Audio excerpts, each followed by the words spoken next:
leaves bursting deep of chlorophyll green swing in the windy spring. I sing spring in pink and purple of movie star dreams and Sissy on the tide swing, slow motion as the birds chirp in sluggish trees. Back, forth, back.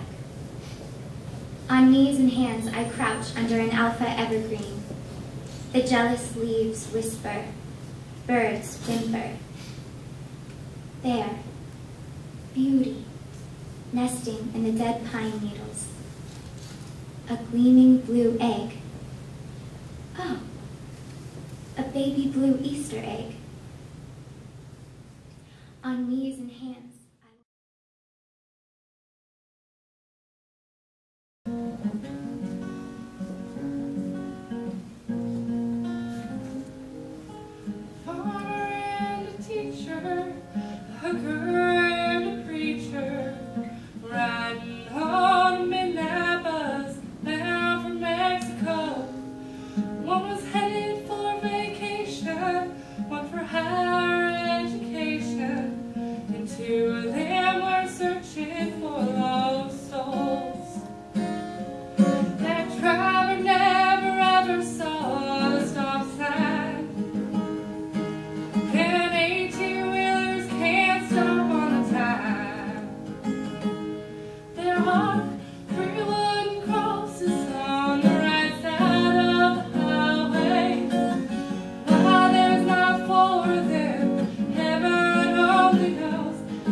I wanted maybe to explain that a little bit.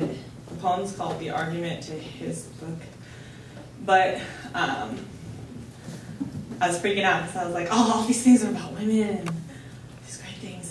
And it's like, what's mine have to do with anything? And I said to myself, Self? Are you a woman? I said, yeah. And that was good. So, yeah, this poem's about beauty. It's from the Great Books class at the St. Lawrence Center. There's a couple of them over here. Yeah. That are in that class as well. Not books. I promise this isn't a comedy thing. It's actually a really deep and beautiful poem, so hopefully you'll get something out of it. I sing of brooks, blossoms, birds and bowers, of April, May, and June and July flowers. I sing of maples, hot carts, wassels, wakes, of bridegrooms, brides, and of their bridal cakes. I write of youth, of love, and have excess, by these to sing of cleanly wantonness. deep in my eyes, there you will find the truth. Give me your life, those shallow nights, the past you're afraid I might see. You've been running away from me. You're my love, lover, I'm yours. Just shall not part us, so I die for.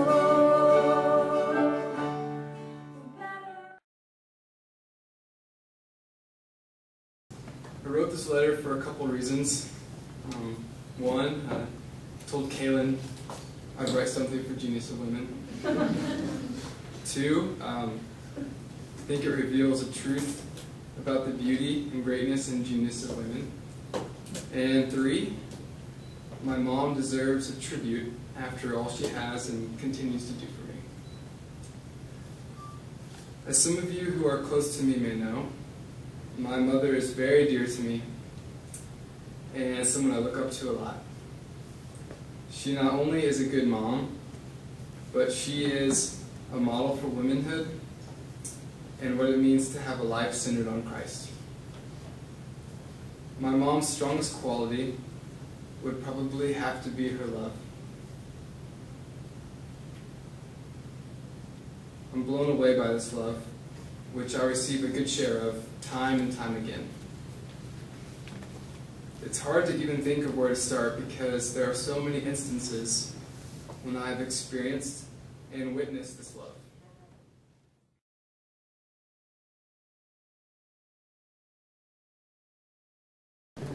Unlike Jimmy, I did not write something myself, or I did, but Kaylin told me not to read it because it would make you cry so much that you'd probably become dehydrated and probably die, so I didn't want to commit mass murder to you someone. So, but this is really beautiful, what I am reading, because it's a letter to women by the late Blessed Pope John Paul II. And I'm sorry to regret writing in my own handwriting, but I'm going to give it a go. This word of thanks to the Lord for his mysterious plan regarding the vocation and mission of women in the world is at the same time a concrete and direct word of thanks to women, to every woman, for all that they represent in the life of humanity. Thank you, women who are mothers. You have sheltered human beings within yourselves in a unique experience of joy and travail. This experience makes you become God's own smile upon the newborn child, the one who guides your child's first steps, who helps it to grow, and who is the anchor as the child makes its way along the journey of life. Thank you, women who are wives. You irrevocably join your future to that of your husbands in a relationship of mutual giving at the service of love and life. Thank you, women who are daughters and women who are sisters. Into the heart of the family, and then all of society, you bring the richness of your sensitivity, your intuitiveness, your generosity, and your fidelity. Thank you, women who work. You are present and active in every area of life: social, economic, cultural, artistic, and political. In this way, you make an indispensable contribution to the growth of a culture which unites reason and feeling, to a model of life ever open to the sense of mystery in the establishment of economic and political structures ever more worthy of humanity.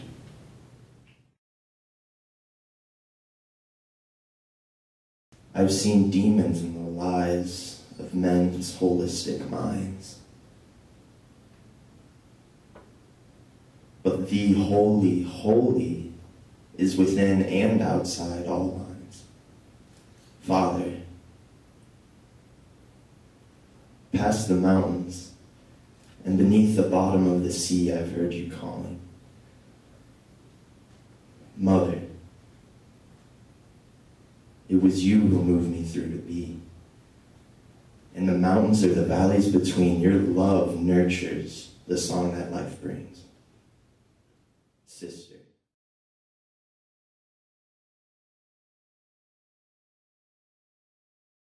There's a little background on this song. When the first Genius of Women came about, I don't remember all the details, and it's a little fuzzy, but I remember sitting at the front desk of St. Lawrence thinking, maybe I'll do something for the show. And Maria walked by, and somehow between that few minutes that she was there, I went from, maybe I'll do something for the show, to, wait a minute, I'm writing a song for the show? Okay. So, in writing this song, my goal was, what is it that women don't realize about themselves? And like telling them. And I've done this song for a number of years, but it was only in this last year or so. I was actually playing a song for Leanne, who was up here earlier, and she made the comment, wow, there was a little bit of your heart in that song, wasn't it? And I'm like, yeah, there was. And then I thought about this song and realized I performed this song the first several times I was up here doing this, but I never really made the connection that I need to know these things too. So this is probably one of the first times that I will be singing this song for myself as a woman as well.